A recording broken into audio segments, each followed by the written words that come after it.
Hello and welcome to the Entertainment Biz Show presented by Vouch. I'm your host, Justin Jacobson. Just as a disclaimer, nothing here is intended as legal advice, as all the information for educational purposes only. Special thanks to our sponsor, Vouch. Vouch is a digital gig marketplace where talent and businesses can hire pre-approved individuals to streamline talent searches, and where industry dot connectors earn talent referrals and they earn income from those. So visit vouch-app.com to learn more about the world's first social utility network where it truly pays to know people. #ad.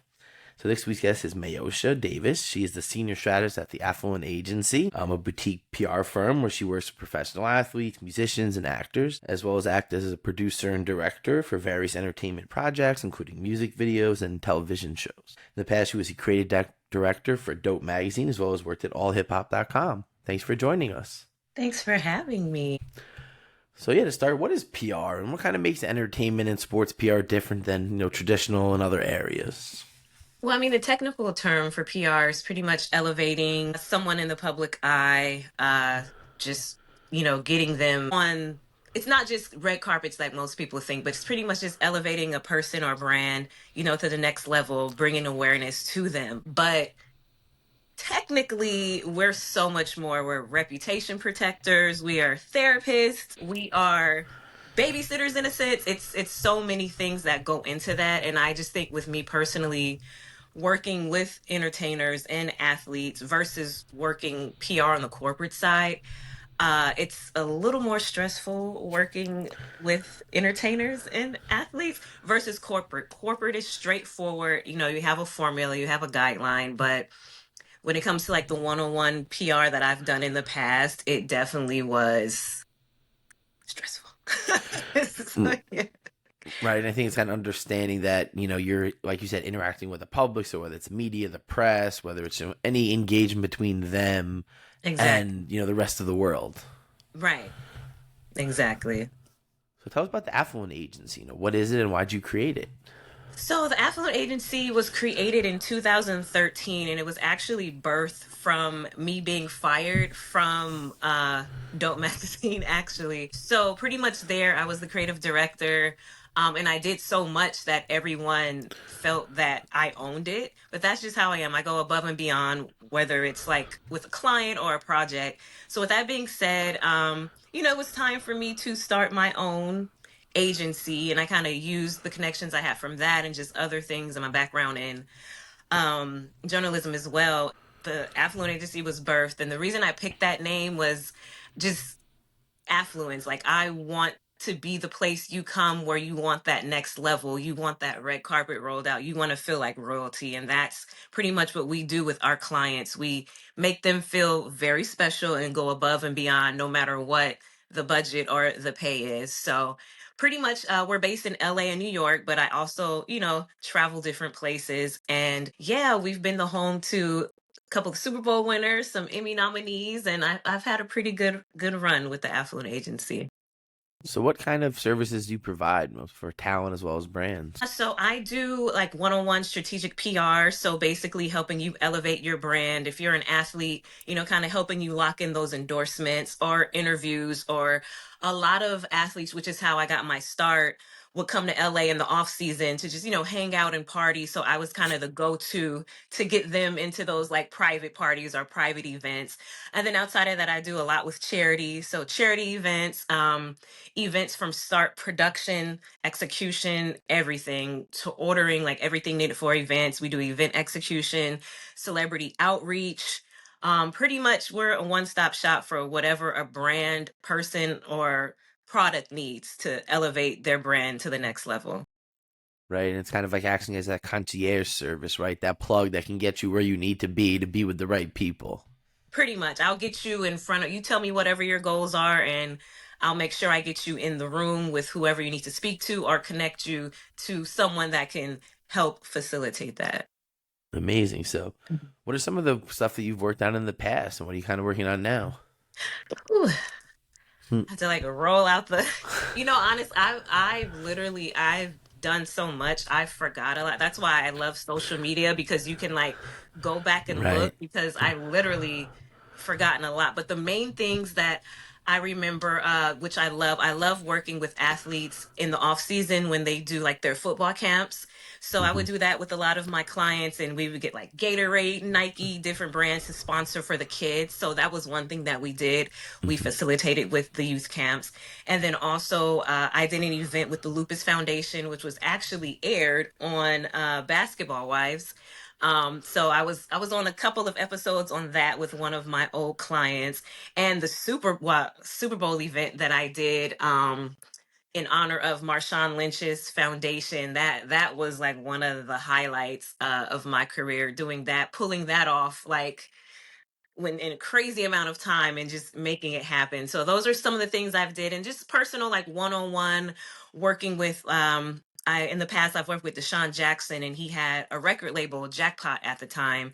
And so I was working doing the PR for his record label and doing little things here and there for him, but mainly working with the artists on his label. So that was fun as well. So it was like the best of both worlds, like music and sports. So I Right, that's enjoyed that. interesting that you're able to support them in, all their business endeavors, right? Not just Exactly. on the field stuff. Yeah. Oh, and also Tara Owens, about it was like a year and a half ago, he has his brand, Prototype 81. I helped him with the marketing and PR for that. Did some events with him, some radio stations out here. We did like a huge sale for all of his inventory going into Mhm. Christmas. So that was fun working with him as well. Like he's a great guy. Amazing. So, how do you kind of acquire new clients? Is it referral or networking or both? Actually, it's a combination of both, and I tell everybody mainly that's another component of PR is the networking aspect of it. The majority of my clients were from either networking or word of mouth. Like they would see, like I said, when I started, most of the guys who I went to college with went pro. So, like I said, when they'd be in LA, they were like, "Hey, they call me Mimi. Hey, Mimi, what's going on in LA? Like we want to go to these parties." So once their teammates start seeing like, well, how'd you guys get there? Or how are you there? And it just kind of snowballed into, more people, coming to the Affluent agency that way. Amazing. So, and what kind of mistakes did you kind of make on the way, and how were you able to kind of pivot or grow through those? Now, how much time do we have? I mean, I think to be great, you have to make mistakes. And like I said, I started out in journalism. PR was something I just kind of fell into. So with that being said, yeah, I made a lot of mistakes in the beginning, not charging people, because I just wanted to. That's a hard conversation, right? It's always a hard conversation, especially with celebrities and athletes that are used to kind of getting most things on the arm or No, that. and that was the thing. Yeah, so it was, for the first year or so, I did a lot of free work, just to kind of prove myself because I am going up against the CAAs and the WME. So it's like, why should we sign with the Affluent agency when I can go to CAA and they have access to all of this? So I did take on a lot of work for free, but that allowed me to be in spaces where, other people that I wanted access to were. So Mhm. that kind of helped me build my resume, helped me build my network up, and then just take it from there. So I would say my mistake was not charging or not valuing my worth in the beginning of my career. And then also being too personal with some of my clients. Personal in the sense of like some of my clients, like we felt like family, like I was conversations with their mothers would call me, I was cool with their wives or girlfriends, and I guess those boundaries were blurred at Mhm. times when infidelity came into play or other things would come into play. So I should have kept it strictly professional, strictly business, and not really allowed those lines to be crossed. I think that those were other mistakes I've made as well. Right. I think those are kind of two, unique things you kind of pointed out to touch on them where it's like you said, like you were doing this stuff to get into the rooms and, as someone in my position, I kind of know where it's almost like we call it an unpaid internship, right? Where it's like Yeah, you're doing this to get the experience, to get into the places, knowing, okay, exactly. well, now I did what I can do. So like if you want me to keep doing it, it's this. And it's always a Exactly. hard conversation do, but sometimes, and I explain this to people coming up. Sometimes you have to look at the bigger picture, right? Sometimes there was a bigger plan here. It's like, okay, maybe walking at the ESPYs with you is you're not paying me to do this, etc. But now I'm in the VIP room at the after party. I'm talking to all these other reps that are there on your behalf, right? The conversation is different, so you might not be getting paid for that instance, but if you know how to hustle and grind and And work the room. succeed, you can Exactly. turn that into money, right? That can find you your next gig or your next five. And it has like that was my main, the ESPYs were like my bread and butter.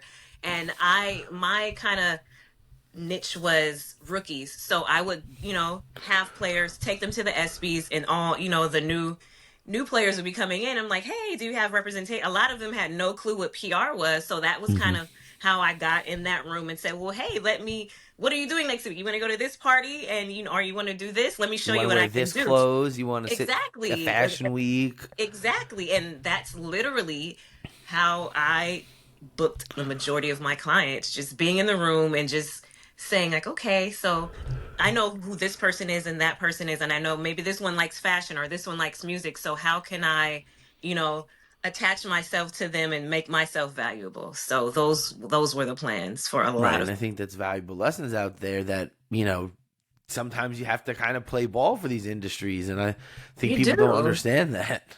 I mean, you have to put in the time. And another thing that I say too is like, I've done so much free work. It's like now I'm at the stage where I'm pulling favors like, hey, remember I got you into that party, or remember I got you that interview? Okay, well, I need this favor now. So that's Hmm. also, building those relationships to later on down the line. I can pull a favor because I did do a favor, or I worked for you for free, or hey, I need you to show up for this charity event, or can you do this for me? So I definitely pull all those favors now. Right, and Yeah. then the boundary, the personal thing. I mean, I think that's one of the hardest things I know, in my regard, and just being in these industries where you are having this personal relationship, right? You're not representing a corporation or selling a widget, or like you're selling entertainment, and that's based on people, and as a result, you kind of get involved in every facet of it, right? And from the PR standpoint, with the crisis management, and obviously with social media, where now they go, they type something and 10 seconds later the world explodes. Like, you sometimes Exactly. get, it's hard to understand where that line is. And we're not paid enough to, people think, and this is an assumption as well, just because we're around A-list celebrities, or we're in these buildings, or we in these places, they think our salary matches like a Tom Cruise or a Brad Pitt. It does Yeah. not. So it's Yes. like we're doing all these things. And like the crisis management, I had a situation, like you said, with a client who he accidentally tweeted a nude picture. And Mm. I was just like, oh my Lord, here we go. So I had to go into work mode. But that goes back to the favors. I had to reach out to the outlets that put it up and say, like, hey, well, I'll get you an exclusive with him if you take it down, or we can do this and that. But those are the things that people don't see. We are the fixers behind the scenes that keep their reputation and keep their image spotless. So, yeah. Right. Or at least try to clean up the mess that they created. Exactly. And spin it, it's all about, Right. what My phone was story do you hacked, want to tell? right? Yeah, that's what we went with. I knew I'm it, not gonna right? The say who it phone was, was but hacked. we That's an went with easy one. and he, even the guy, it was one blog or outlet who wouldn't take it down, and he said, Mimi, he was like, I'll take it down if you're honest with me. I know his phone wasn't hacked. I was like, yes, it was hacked. But those are the things. But you know things like that, yes, in the moment, you're in a crisis, like it's overwhelming, but those kind of moments make the job fun in a twisted way as well. Like it keeps it exciting. But at the end of the day, it's like you want your value to match your bank account in public relations. So how did you kind of see it, growing, and how you kind of getting to the point where, kind of on this successful track? Well, it's been a long, like I said, I started my company in 2013. We're in 2020, well, halfway through 2025 now. I So know. it's just, everything I've learned, even like my failures, I feel like those were lessons I had to learn in order for me to elevate and pivot to the next level. And that's kind of how I jump started into film and TV production and directing. And I used my personal story, like everything that I went through with my clients. I started like writing it down, because unless you're in this, you wouldn't understand, or you would think like it's make believe. Like if I told you I was at so and so's house and this like you wouldn't believe it. These are the things that happen on TV shows. So I said, Right. This is what's happening in the Diddy trial down. basically, and I've literally like I mean, I've partied with Diddy in the daytime, you know, In but public with everyone else in I guess, sight. so it's like I've been those places. So to see this all play out, it's just like, wow, like I was there, but I had no clue this was going on. But this goes on, and then there's been instances where I was in certain situations and people did cross lines and cross boundaries, but I never spoke about it. But it's all going into my show publicity. So yeah, it's just people have no idea the things we do or the things we see, but we have to just keep it going and cover it up. Right. So, So kind of tell us a little about, how you kind of transition into working on the production and directing side and some of the stuff you've so been. I it came a point in PR where I was working with a client, and it was just like I said, I had built this person up to be recognized by like a CAA, and they when it was time for them to resign, they ended up going off to like a bigger company, which was no hard feelings. I understand, like spread your wings, go ahead. It was just the way they went about it was a little shady. So that Yeah. kind of made me take a step back and reevaluate, like, okay, how long are you going to do this, what's your next step? So I kind of had people who I trusted kind of take over the PR side, and I had a client, a director as a client, who was going into production, and I was helping him with the PR to get press about his project. And I said, well, I've been interested in like film and directing, can I shadow you? And he was like, yeah, of course. He was like, well, sure. So I shadowed him on set, and then he called me over and he was like, here, you're going to direct this. And I'm like, no, no, no, no. He's like, no, do it. And I was just like, oh my gosh, like, I love this and I can actually like do Do this. this. So that kind of just sparked something in me to where I was just like, okay, let me like hone down, let me write my script. And I shot kind of like a teaser for my show, and then I always say work brings more work. So after I did that, I started getting calls to help people with their treatments for their music videos. And then I actually had an old client reach out for me to help them with PR. And I ended up shooting their music video. So it just took off from there. Like I said, this in this business, a lot of thing is word of mouth, and it's who you know and who knows you, pretty much. And as long as you kind of keep a great reputation, referrals go a long way. And literally, I would say like 80% of my work was either referrals or just networking. Right. I think that's kind of what they say. These industries are so tight knit, and as you go up the ladder, people that matter know each other, and as Exactly. you're even talking about, oh, I know someone that was probably there where you were there. So it's just interesting how that all kind of works.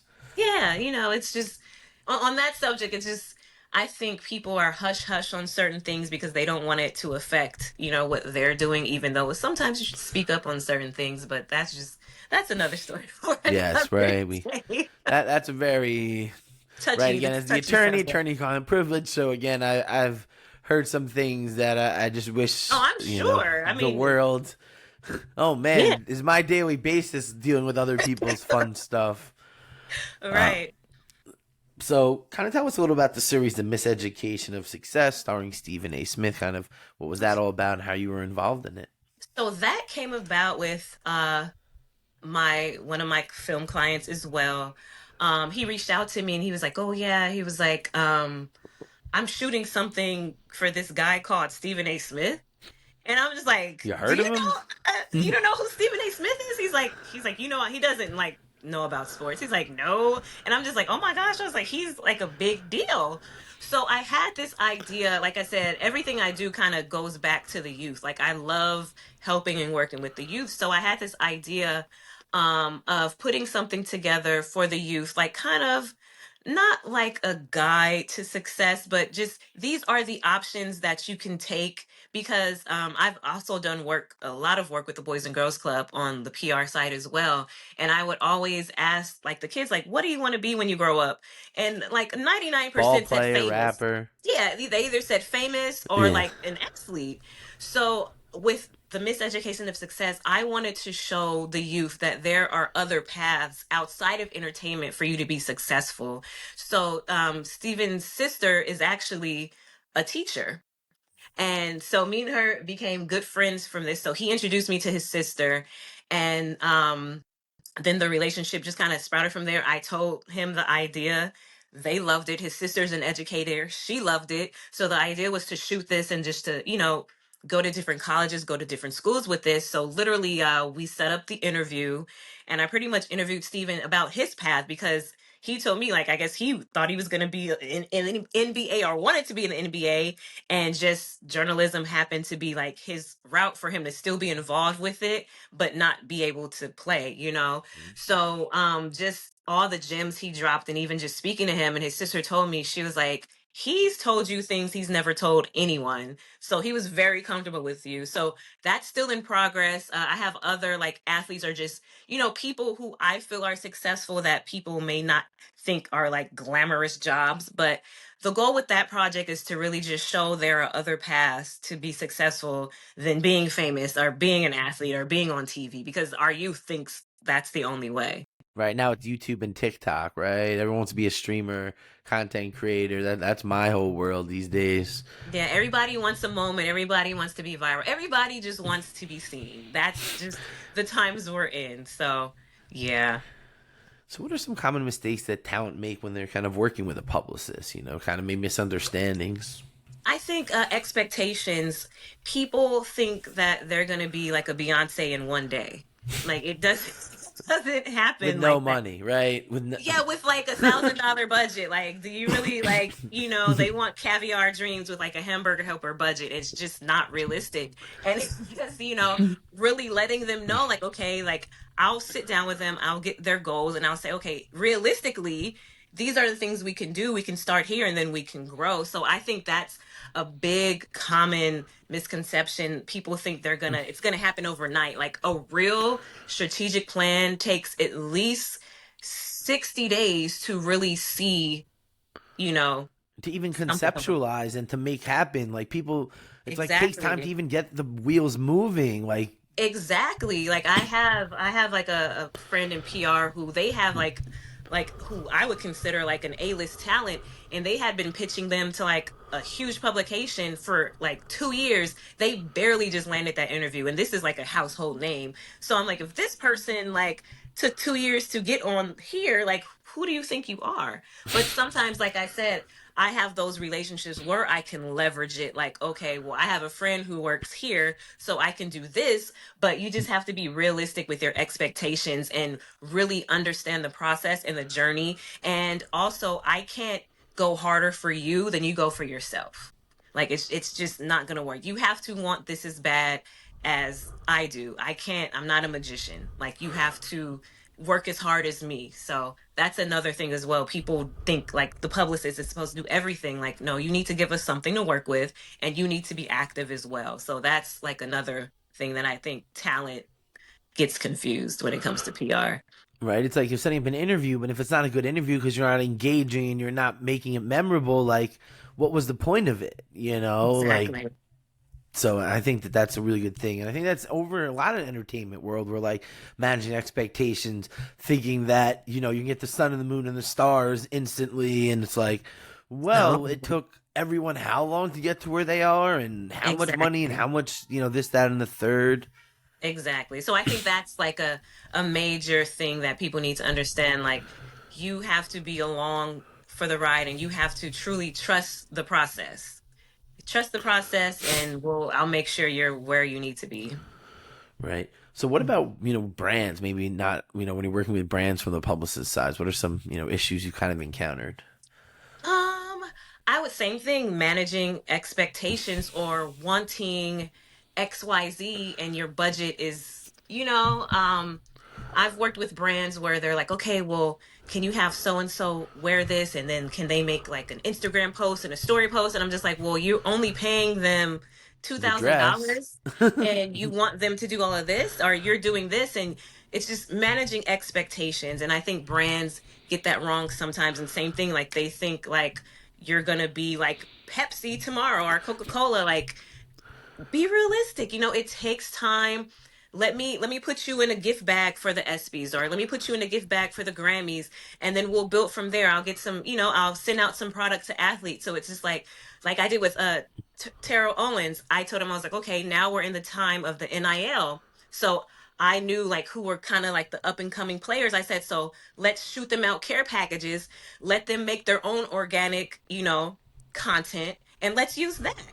So it's just thinking of innovative and creative ways to bring her. And he loved the idea. So that's what we did. Like we shipped out his things to some players at USC, UCLA, some high school kids, and they would wear it. They loved him. So they were just so happy they Yeah, they would thought it wear was it. so cool, right? To get the Yeah. care package. Yes, and I had like I typed out a letter, had him sign it, And we just found you. copied them. So I put like a personalized letter from TO and all of their things, and like they did it organically. They would email me like, "Oh look, I worked out, I wore this, I did that." So it's just really finding those creative ways to help brands elevate, but still trusting that process. Like that's going to take time. So maybe this month we sold XYZ, but by the next 6 months, you're selling out of inventory. So you have to trust the process. And I think just managing expectations and trusting the process will get a lot of people far. And I think that's where brands and the clients kind of lose sight of reality. So that, Right. I think that that's, a really good point that like, yeah, like people, especially nowadays, are used to getting paid to do. So it's like, yeah, you want me to do all this stuff? If I have to do it, you have to pay me. But like, if I want to do it because I like it or because it's natural to me or because, Hall of Famer sends me it and I'm geeking out right. over it, like that's a good enough reason. But Right. having to obligate them to, now it's like, oh, well, you want me to do it? I have to do it. Like it Right. changes it. Right. And it's remembering why you hired me. You hired me for a reason. So let me do my job and don't micromanage me. Let me do what I do, and you'll see the results. So it's all about trusting, who you hire as well. You're trusting this person to do their job, and just let them do their job. Right. So, what kind of advice do you have for students, maybe young professionals trying to follow this path as as a publicist and getting involved in this world? I would say stick to your goal. Networking is definitely key. Also, finding a mentor. I've had various mentors on from when I was in journalism. I had every stage of my life, I had a mentor for that stage in my life, and they really helped me and saved me a ton of paying for school tuition to learn these things. So, literally, even my client turned into my mentor in film and taught me, you know, the technicalities of how to shoot or how to do this or how to do that. He went to film school, so basically he taught me everything he knew in film school. So I would definitely say getting a mentor, networking, and just being consistent and really figuring out the reason why you're in it. Are you in it because you want to be around celebrities, or you want to be around athletes, or you want to brag, or have the act, or do you genuinely truly love what you do? And I feel like that's what separated me from a lot of people. A lot of people did it for the paycheck, but I genuinely get joy out of helping people bring their vision to life. And that's why I did work for free, because it just brought me so much joy seeing like something that we wrote on a piece of paper and now it's a reality. So it's really remembering the reason why you're doing this and sticking to that, getting a mentor, and network, network, network, network, and follow up too, because a lot of people will network and then they just will never follow up. Like as soon as you meet someone, the next week you should be sending an email like, hey, nice meeting you here, would love to connect, let's see how we can come together with your resources or mine, and let's make something happen. So staying consistent in that as well.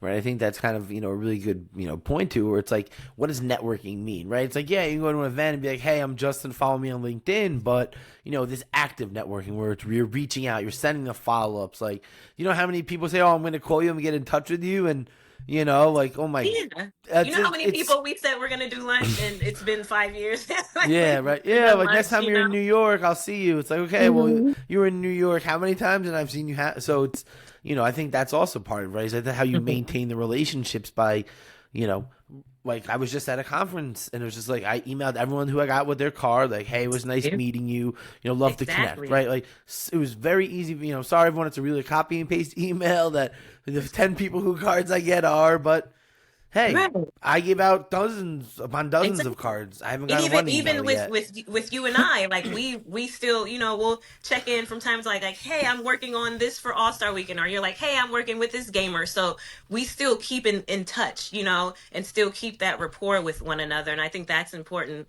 to keep long standing relationships, because we don't know, like, a month from now you can have like a great contact for me or vice versa, but it's like, oh, okay, I remember Justin reached out for this, so let me here, I have something perfect for him. So it's keeping like someone fresh in your mind, or just checking in periodically. That goes like a long way. Right. And I think that's something, especially in, like we said, these entertainment worlds that are very tightly knit. Everyone Exactly. kind of knows everyone. And so, the degrees of separation get smaller and smaller. Like, you want to have these relationships because if it's like, oh, I know Justin, he's a great guy, you should talk to him. Like, that means a lot coming Exactly. from someone else that, opinion matters. Right. And I want to personally say, I know I've told you in the past, but I want to thank you too. Like, it was a small thing, but it was so major to me when you brought Isaiah to my event. Like, that was so, like, I want to cry in the bathroom later on that day, but that was so major to me, and you didn't have to do that, but that just goes to show, like, people will, look out for you if you're a genuine person, and you just, so Yeah. So, thank you for that. so some memorable moments. So, obviously the NBA All Star was in New York, and there was a great Yes. gifting suite that Hall of Famer Isaiah Thomas and a bunch of other noted people came. And another personal memory for me was a Super Bowl here in New York. We threw down with Marshawn Lynch and a bunch of other Yes. athletes of and then he went out and won the Super Bowl. So it was That definitely was that a was perfect. It was like per- we did this event and then they win the Super Bowl. I was just like, this was like, I'm on a natural high right now. No one can tell me anything. yes. So yeah, So it's what else? all those little moments that make it worth it. What else? What are some other kind of ones that stand out to you that always look back at like that was awesome? That one for sure.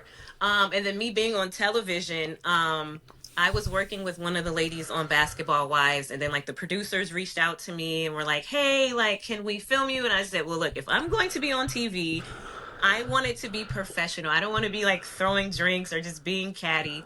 So they came to my office and filmed, and they loved it so much. They're like, "Oh, can we film again?" I'm like, "Yes." So literally, I kid you not, when the episode aired, this was like when Twitter was Twitter. My phone was going nuts. It was like ping, ping, ping, ping, ping, ping, ping. I got so much business just from that little 10 minutes of being on television. That was so, and then even within that, the event was a charity event for the Lupus Foundation. So we were able to bring light to the Lupus Foundation. So that's like a major thing that stands out to me as well. And then even the Stephen A. Smith situation, like, what it took to get him to, do this interview, because he really doesn't do a lot of interviews like that. And then the fact that we know he's a talker, but he gave me so much footage I ran out of, like, film, like he was going. So it's things like that, or even just working with D-Jack and his record label. Like, it was a guy on his label, rest in peace. He was tragically murdered a couple of years back, but just him, seeing him so happy, like taking him places or carpets, exposing him to another side that he's never seen, and him being so grateful, like, thank you, Mimi, like, I had so much fun.